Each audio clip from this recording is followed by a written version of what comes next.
The Dark Flower by John Galsworthy. Section 18. Gleam of 1,000 lights, clack and mutter of innumerable voices, laughter, footsteps, hiss and rumble of passing trains, taking gamblers back to Nice or Mentone. Fevered wailing from the violins of 4 fiddlers with dark white skins outside the cafe. And above, around, beyond, the dark sky and the dark mountains and the dark sea, like some great dark flower to whose heart is clinging a jewelled beetle. So was Monte Carlo on that May night of 1887. But Mark Lennon, at one of the little marble-topped tables, was in too great maze and exaltation of spirit and of senses to be conscious of its glare and babble, even of its beauty. He sat so very still that his neighbours, with the instinctive aversion of the human creature to what is too remote from its own mood, after one good stare, turned their eyes away, as from something ludicrous, almost offensive. He was lost, indeed, in memory of the minutes just gone by.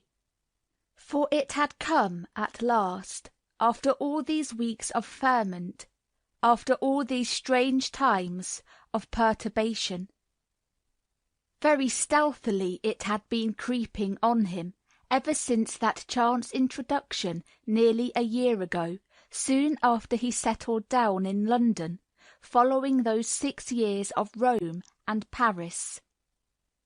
First the merest friendliness, because she was so nice about his work. Then respectful admiration, because she was so beautiful. Then pity, because she was so unhappy in her marriage. If she had been happy, he would have fled. The knowledge that she had been unhappy long before he knew her had kept his conscience still. And at last one afternoon she said, "Ah, if you come out there too." Marvellously subtle, the way that one little outslipped saying had worked in him, as though it had a life of its own, like a strange bird that had flown into the garden of his heart and established itself with its new song and flutterings, its new flight, its wistful and ever clearer call.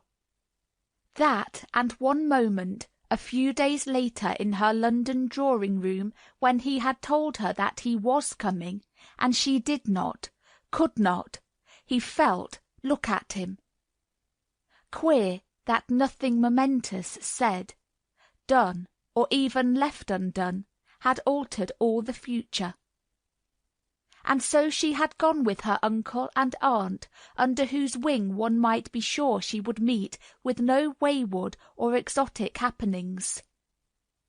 And he had received from her this little letter. Hotel Coeur d'Or, Monte Carlo. My dear Mark, we've arrived. It is so good to be in the sun. The flowers are wonderful. I am keeping Gorbio and Roquebrune till you come. Your friend, Olive Cramier. That letter was the single clear memory he had of the time between her going and his following.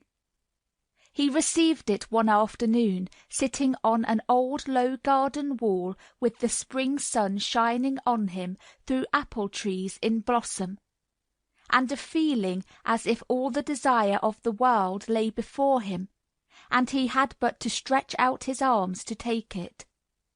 Then confused unrest, all things vague, till at the end of his journey he stepped out of the train at Beaulieu with a furiously beating heart.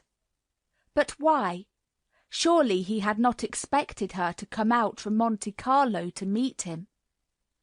A week had gone by since then in one long effort to be with her and appear to others as though he did not greatly wish to be. 2 concerts, 2 walks with her alone, when all that he had said seemed as nothing said, and all her sayings but ghosts of what he wished to hear. A week of confusion, day and night, until, a few minutes ago, her handkerchief had fallen from her glove onto the dusty road, and he had picked it up and put it to his lips. Nothing could take away the look she had given him then. Nothing could ever again separate her from him utterly. She had confessed in it to the same sweet, fearful trouble that he himself was feeling.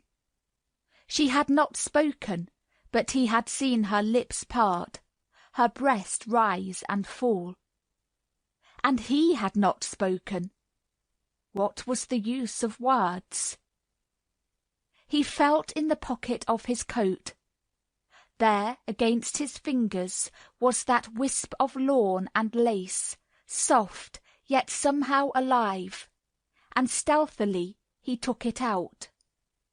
The whole of her, with her fragrance, seemed pressed to his face in the touch of that lawn border, roughened by little white stars. More secretly than ever he put it back, and for the first time looked round. These people, they belonged to a world that he had left. They gave him the same feeling that her uncle and aunt had given him just now, when they said good night, following her into their hotel. That good Colonel, that good Mrs. Urquhart. The very concretion of the world he had been brought up in, of the English point of view. Symbolic figures of health, reason, and the straight path on which at that moment, seemingly, he had turned his back. The Colonel's profile, ruddy through its tan, with grey moustache guiltless of any wax, his cheery, high-pitched, "Good night, young Lennon," his wife's curly smile, her flat, cosy, confidential voice. How strange and remote they had suddenly become. And all these people here, chattering, drinking, how queer and far away. Or was it just that he was queer and remote to them?